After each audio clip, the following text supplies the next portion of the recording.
Hello, everybody. Welcome to another episode of Cyber Wise Guys, where we break down the latest trends, threats, technologies in cybersecurity and helping you stay one step ahead and cyber wise. Our guest today is Bret Scott, Director of Yeah. Cyber Range at TD SYNNEX.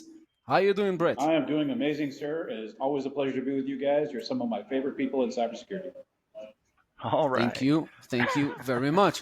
So, as you know, Brett, we've spoken a few times in the past, and it's always great to have you here again. I wanted to ask you a few kind of like maybe start at a high level and trying to provide our listeners, if you will, a high bird's eye view information of what's going on at no at like with the state of global cybersecurity. But before that, I know you're involved in a few in a few initiatives. Obviously, the Cyber Range, where you're the director at TD SYNNEX, but as well the Cyber War Foundation and the Arizona Cyber Warfare. So, can you tell us a little bit about those? Yeah, certainly.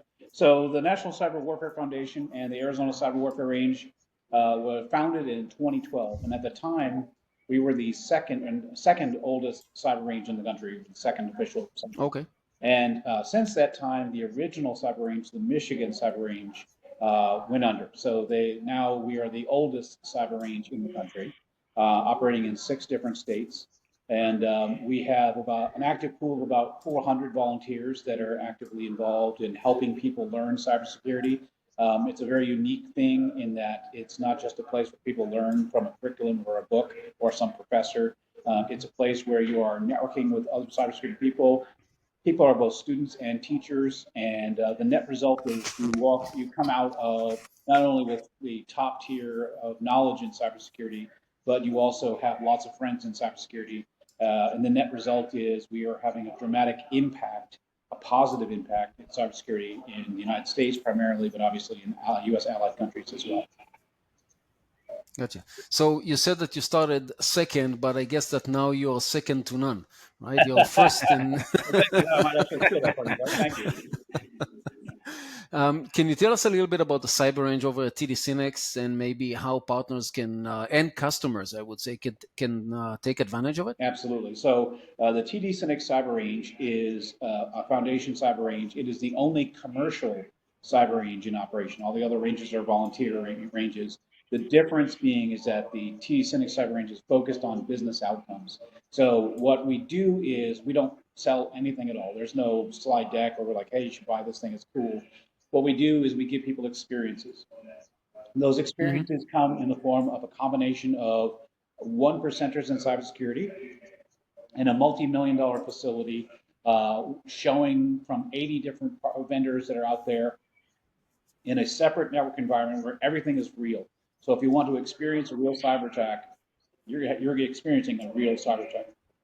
Ransomware, all of the things that you can mention, all of it is completely real. So for example, when we talk about ransomware, we will show you what happens to a machine.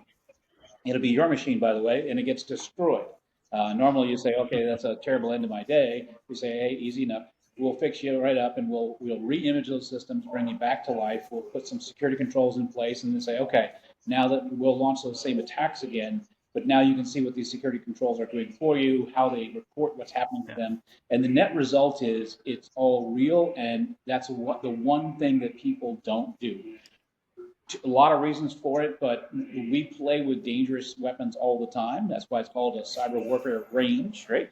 And Hmm. we show you how to do the things and you experience them in real time. The net result is you walk away with not only an understanding of what is it that's going on, but then you say, and here are things that I and my organization can do about these problems. So we blend cutting edge information, one percenters in cybersecurity, a lot of different experiences, a lot of motivation for people who are learning, and the net result is this fusion ball of amazing goodness in cybersecurity. Brett, I think you hit the nail on the head there with the one of the critical aspects of having the cyber range is that dangerous element. You know, with all of us who work in the cybersecurity field, especially when it comes to something like sales or services, we have to just describe what can happen. What is the worst that can happen to you? rarely do we have an opportunity to demonstrate the actual bad thing that can occur. And I think what's most effective about what you said and what happens at the cyber range is that we can show that bad thing that can occur. I mean, for me, actually seeing that ransomware screen come up and looking at the faces of all of the partners and customers that were in attendance the last one I was at was amazing. They were locked in, and I think that's super effective and absolutely a way that all of us in the field can demonstrate it safely without taking down a real live network. So excellent. Well, one of the first cybersecurity experts about 1,500 years ago wrote a book, and his name is Sun Tzu, and he talks about the fact that if you do not understand your enemy, right, you're going to Yeah. lose a lot of battles. Now, it's not the direct quote, and you're welcome to autistically correct me. Right. I can give you the real quote. But the fact is that in cybersecurity, if you don't know what you're dealing with, you're not going to lose half the Right. battles. You're going to lose all the battles. And so we Right. keep telling people, oh, you can't look over that fence. It's dangerous. It's scary over there. But you need to watch out and protect yourself from the monster that is Mhm. there. If you don't see it and experience it, how on earth could you be effective in fighting it? So that is the transformative Right. thing, the transformative step. Absolutely. That's that scary part where you can again look underneath and see what's happening. And what I like too is the ability to be able to adjust your defenses. Say, well, if you only have these defenses up, what can happen to you? You can show that what can happen to you because I can describe it 1,000 times and get sort of people nodding off or just yeah, okay, we understand. But once they see it right in front of them, it's undeniable. Yeah, it's funny because a lot of people report their experiences that they have, or they get stressed out. So the more you've had experiences in cybersecurity, the more stressed people get. And we Yeah. don't do that for just the enjoyment. We actually do that because we really want people to feel it, right? Because if Yeah. you, again, in the military, in the police, they say you have to train like you fight. If you are Yes. suddenly shocked by what you're seeing and what you're experiencing, you're not going to be very Hmm. effective in stopping the problem. So it's the kind of Absolutely. training you don't get anywhere else that helps you prepare for what is likely an inevitable disaster. Absolutely. So in the range, Brett, obviously you've mentioned we talked about the experience, or I would say that you and Greg spoke about the experiences that you had there last, and I gotta say I was sitting on the side like being a fly on the wall, and it was the expression on people's faces was actually as Greg described it. But um, if a partner or a customer wants into an experience, or they have a certain environment, right, that they want to better protect, what kind of, or say, what vendors or what security manufacturers, if you will, in the cyberspace, I would say, are present in the cyber range where they can kind of like pick and choose from and maybe set up their own environment or any environment similar to their own to test other vendors that they might be considering. So, what I know there is a wide range of vendors there, but can you name a few? Certainly, yeah. So we obviously have all the big ones. So Palo Alto considers this range to be their cyber range. We have Hmm. millions of dollars of Cisco equipment in here. We have all of the big vendors you can think of. I don't want to rattle them all off, but we have 80 vendors. That includes other smaller vendors you may not have heard of, but which, when added to your system, so it adds to your ecosystem, give you an incremental and additive level of protection that maybe is a blind spot or maybe something that those vendors aren't very good at. So the net result is everyone is sitting in a slightly different cybersecurity posture. We're going to identify, say, Hmm. what do you have running and what are you doing? And that can include open source, by the way. We are, even though we're a commercial company, we are here for cybersecurity. Sometimes the answer is using open source until you can find a way or budget to afford these things. Maybe you don't have visibility to the threat that's out there. That's a tool where open source can fill that blank. The bottom line is you can use open source solutions. There's a really good chance after you're doing that, you're going to want to use a commercial solution. They're commercial for a reason. And so the net result is it's a bridge, right? So we find out wherever you are, what do you have? And then based on what you have, we can help you to here are the next few plays that you want to put in your playbook to improve your security posture for your organization. And how can partners help to bring in the customers and help them, right? Because obviously, we at TD SYNNEX, right? We're not going to work directly with customers, right? We're going to leverage partners there, channel partners. other MSSPs, MSPs, CSPs, and all of the different three letters, I would say, initials that you can find across our industry. But how can channel partners help their own customers figure out what they need to look at and adopt, right? What kind of solutions? How can they leverage the cyber range for that? Well, I'll talk first to the business people that are out there. Okay. 95% close rate, now that I have your attention. Hmm. We don't sell anything, but the reason why there is such a high close rate, and those people are transacting within days, by the way, that's not a 9-month cycle like normal. That once we show people the why of cybersecurity and what these things do or don't do, they can't get them fast enough. But from the end customer's perspective, those people that you would be bringing to us, they're never going to get a chance to work with us, right? They're never going to get a chance to meet us on the street or find us at a conference and have a good conversation with us. It is a chance for them to actually connect with and have conversations with 1%ers in cybersecurity. That's something that even the federal government doesn't really have. So you're going to go straight to the top of the mountain, and you'll work with people who are absolute masters in their field and are really good at this and play every day in the world of cyber warfare. And because of that, it's an unmatched experience, unmatched level of quality of knowledge transfer, as well as we're pretty fun guys, don't you think, Danny? I think we're pretty fun guys.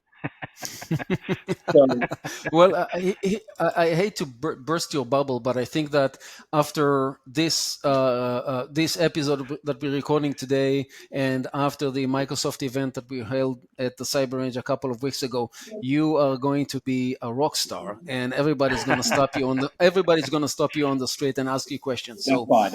get ready for that. Yeah, autographs for $25 cash. So no. Excellent. Literally, this is the problem we want, right? So all of our team that's here, they are motivated by the mission. Now, as it happens, Hmm. the byproduct of our work is billions of dollars of outcomes. So it makes it very easy for an organization that runs on a very low margin to say, these people are the golden goose. They produce for us unlike anything in the world. So the same thing is true of our partner base and our vendor base. They all benefit tremendously and financially immediately as a direct result of engagement with us. And so we as a team are here for that mission and no other mission whatsoever. I'm famous enough. My wife loves me. My kids are amazing. So I don't need any more fame or accolades, but I do need people to get better at cybersecurity because we all live together, right? We are living in a society, and that means everyone is a part of this fight. And so as long as the big guy upstairs lets me stay, I want to help everyone who wants to get better at cybersecurity do that. And I want to help them get there faster with the most efficient use of the resources, et cetera. And we do that by working with people like you. Like you guys are talking about me. Like you are right there. You are top talent that's out there. Danny, a little on the falter line, but like certainly great. Top talent. No, honestly, you guys have been absolutely wonderful, and we love working with you. We love working with the vendors that you work with, and we're making a consequential difference. So a lot of people like to think that they are having a benefit, or it's good that they're doing the work that they do. Greg, Danny, we all see it. We all see the direct benefit that we're bringing to these folks. Sure, there's commerce going on, and that's great, but that's not why we're here. We are here to help advance cybersecurity. So this is, Right. I don't know how to make any more win happen. This is just a gigantic success story. So Yeah, absolutely. And Brett, I think it's also important to say how flexible you guys are with the requirements or the requests of those who are taking advantage of the cyber range. I mean, I've seen you guys respond to a request from one of the engineers and at a moment's notice, and it's not like, yeah, well, I'm not sure if we can do that. It's, hey, if we can do it, we'll get it done. Let's start now, right? So, and that's on the day while others are speaking, trying to organize some kind of threat or some kind of exercise to make this happen. So your team is very collaborative and very responsive, and I've been nothing but impressed with how fast you guys have been able to react. And I know that's not easy. You make it seem pretty easy, but the fact is that's very difficult to do. Because sometimes the good idea fairy will strike, and we'll say, well, let's, we want to do this thing that should have been proposed weeks ago, and we want you to do it now. And you guys do the best job you can, I think, Well, I really to appreciate get that. that done. You're right, 100%. But that's what you get when you work with one percenters and people who are very passionate about the mission of cybersecurity. So you get this in a synergetic effect. And Right. again, it's also a labor of love. I mean, when you're working with people that you really like doing really cool, consequential stuff, all you Mhm. want to do is more of it. So whereas Yeah. we certainly prefer to have planning and meetings and like deadlines in the future, if you come to us and say, "Here's a hand grenade," and I just pulled the pin, what should we do? We're fine with that. Oh, and Bret, I do enjoy the glee on your face when you watch all those screens turn red with ransomware. That little tickle that you seem to have in your voice and the little gleam in your eye Yeah. doesn't go unnoticed. That's for sure. I appreciate you noticing that. I might be a little bit demented or retarded. It could be both, actually. Um, no, I love the its impact, right? So when people really understand that this is not a talking head that's saying this, this is Yeah. real. This is what they're doing. This is what the enemies that don't like you are doing to you. And here, now that you've seen the monster, now don't worry. Let's figure out how you protect yourself from this ever happening to you in real life. So this is the perfect Right. place to come and learn. With us, it's a human free thread. In the real world, it's a disaster that might end your career. Right. Yeah. So you've mentioned the monster or the monsters, Brett. So let's talk about the monsters out there, right? It's not a monster that hiding underneath our beds anymore, right? It's in our computer, right? In our home networks, obviously business environment. Who are those monsters out there? If you can point again, without pointing to maybe without being too specifics, but I guess with recent geopolitical tensions around the globe, right, there are different actors out there. So for organizations, especially the smaller ones who have less resources, just so they would know who they're facing, right? Because it's not the monster, I guess, is not the high school kid sitting in his mother's basement anymore, right? Right. Yeah, it's not somebody trying to make you look bad by defacing your website. So Yeah. yeah, you're exactly right, Danny. And we're entering an interesting time in the coming years. I think we're going to be looking at least 2 years of turmoil like we've never seen before.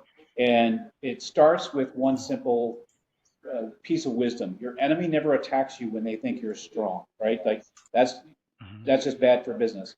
We are perceived as being entirely weak.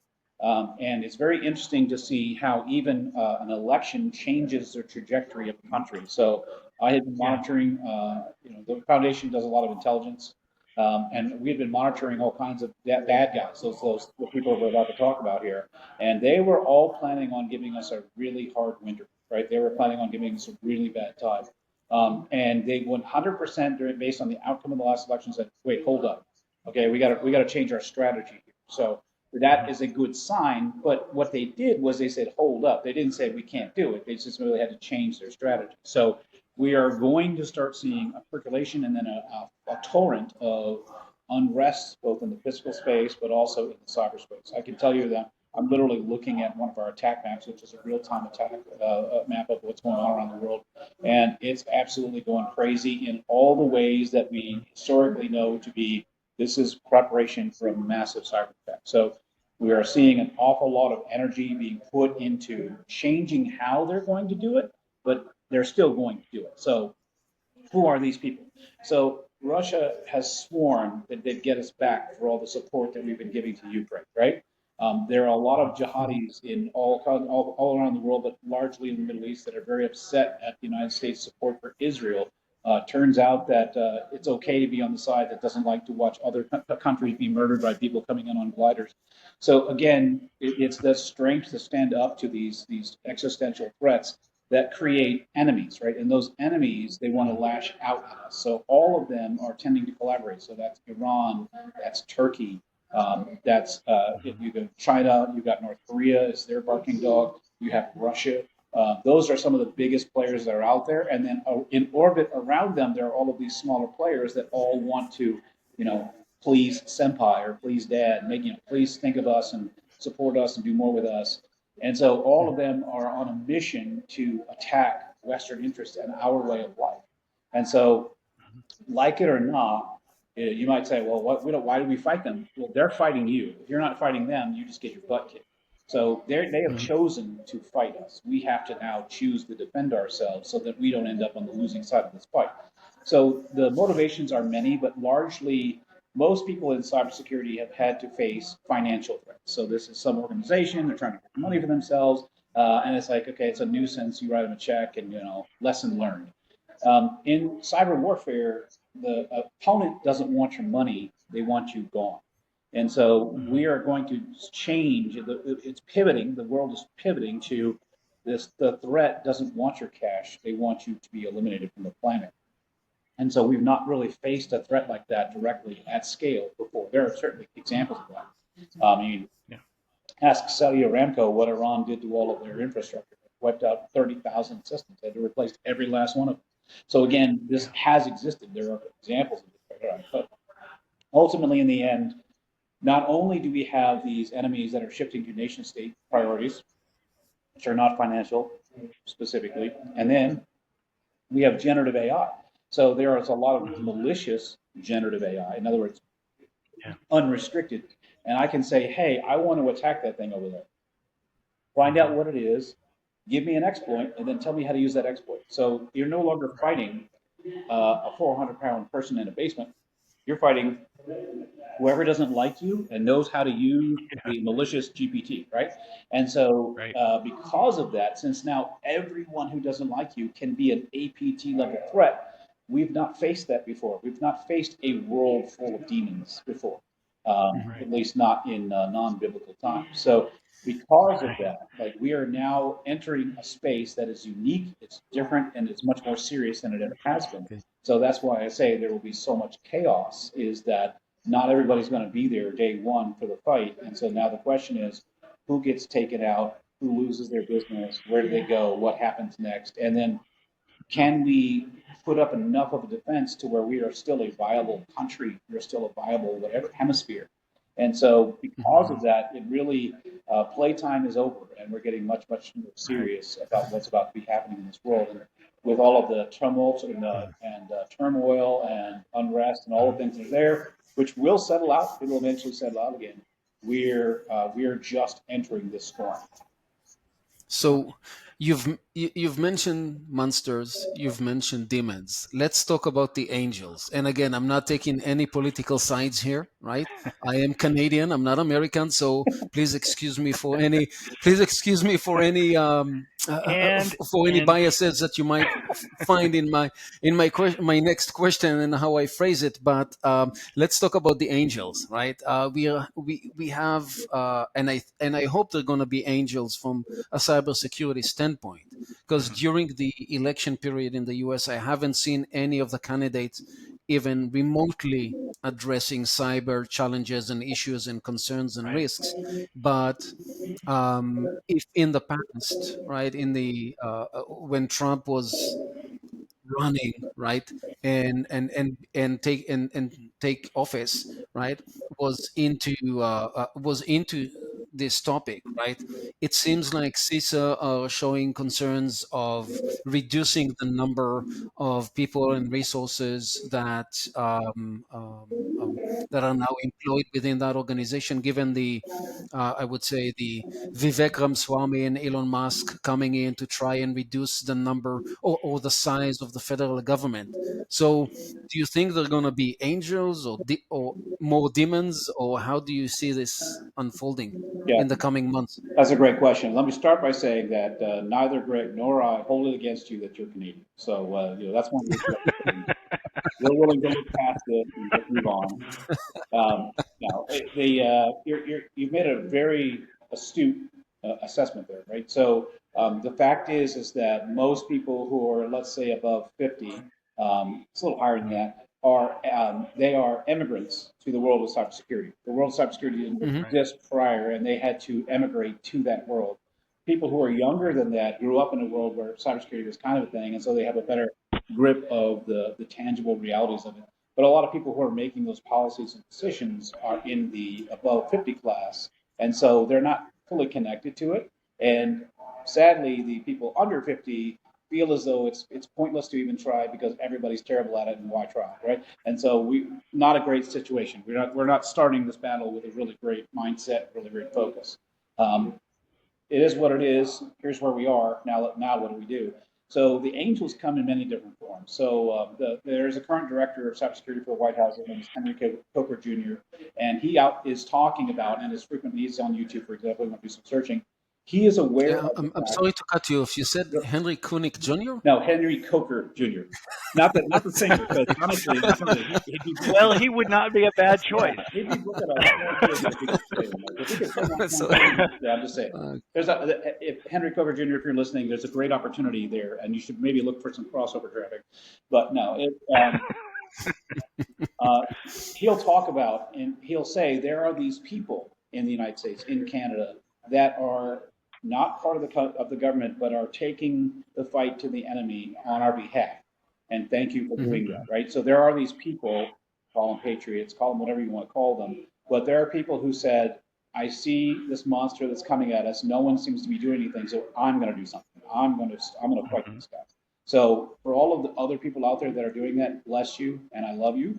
And hopefully we will be able to change how we function, because Western cultures have been very much against the type of people that do that. Big, scary hacker, dangerous, scary person.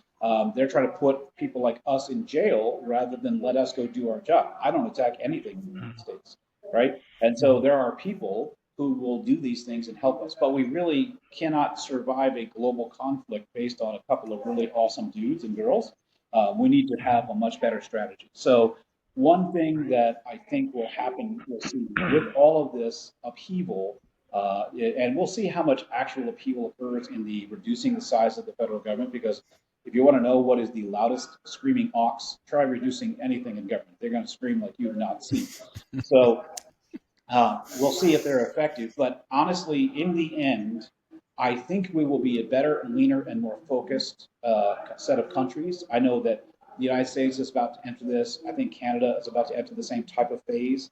And as a Mhm. direct result, it will be noisy and somewhat painful. But in the end, on the backside of the screaming, we're going to have a much healthier, much happier, much more capable way of having a society moving forward. So I'm optimistic, and I look forward to it. Yeah. But Yeah, Brett, yeah, I think that's an important point. Is that with these new ideas coming in of efficiency and forward thinking? I mean, Elon Musk, say what you want about him and his political views. The fact is, the man has led a technological revolution in two areas that were thought to be already settled, right? Nobody launches rockets these days. Nobody rebuilds a whole different set of cars. Nobody does that, right? He did it. And so I'm excited to see where he's going to be able to come in and do that kind of thing. And I want to mention too about your point. We talk about age. I remember when cybersecurity was not spilling my Jolt Cola on Dad's candy. So that was absolutely right on point. So I think it's interesting that as time goes on and we are to see what Vivek and Elon come up with, having been in the government side of things, having been part of DISA and contractor there are a lot of things that can be done, and I think having Doge come in and make those suggestions on how to improve those areas would be effective, because that's one thing. In my position now, I don't spend a lot of time in the government side, but when I was in the government side, there was so much inefficiency in documentation and requirements that nobody knew what to do. And so having an effective leadership team come in with new ideas and forward thinking and really brilliant directions to take this is going to be key for us, and empowering those individuals you were talking about, all those bright people out there that are making these changes and creating these public tools, these open source tools that allow us to do these things. I think that's all going to be improved. They're not going to do everything right. They're not perfect. They're not gods, but I think the overall effect of having Doge come in and make suggestions is I think a good one as well. But and just supporting you on that one, because again, well said. Not surprisingly, the fact is that if you look at the cyber team, it's a very small team, and for projecting the size of the business outcomes we do, you might say, well, why don't you have more people? Smaller teams, when allowed to focus and be good at what they do, are way more effective and way more efficient. And the Right. efficiency is nice because it leaves money in everybody's pockets. But we're talking about survival here. So surviving with $10 or surviving with $5, it doesn't really matter. You survive. So, but Right. the fact is that a leaner, more focused team is much more effective. And if you've ever tried to take a party like a wedding and say, "Hey, everybody, we're going to go here because we have to leave this location, we're going to go to that location," you know how much of an absolute mess that is and how it never works Yeah. out well. That's because there are too many people. We got too many people running Right. around. So Right. having a leaner, more focused group of people, it will absolutely allow those brighter stars to shine. And Absolutely. I just think it's a complete win. And again, you've got direct frontline experience with how inefficient Hmm. a bloated Right. government bureaucracy can be, and that's Right. hopefully Yeah. something that gets fixed. We need it. Yeah. And it has. And Yeah. Absolutely. Go ahead, Danny. so what I wanted to say, so that would be great in the macro, right? But when you look at it in the micro, when you have linear teams, it leaves a much room for integration and collaboration between different parties, right? So where if we go back to the beginning of the conversation of the cyber range, the vendors that we have, the different services that we provide, when you have a linear team, it doesn't mean that you're alone, right? As a Right. business, right? You don't have to do everything by yourself. You just need to know who to talk to and just keep on asking questions. What do I need to do? How can I improve? And so forth. But since we're at the top of our hour for this session, I would just like to thank you, Brett, and invite our listeners to join the second portion of this episode. So stay tuned, stay cyberwise, and join us again in for the next session of this episode. Thank you.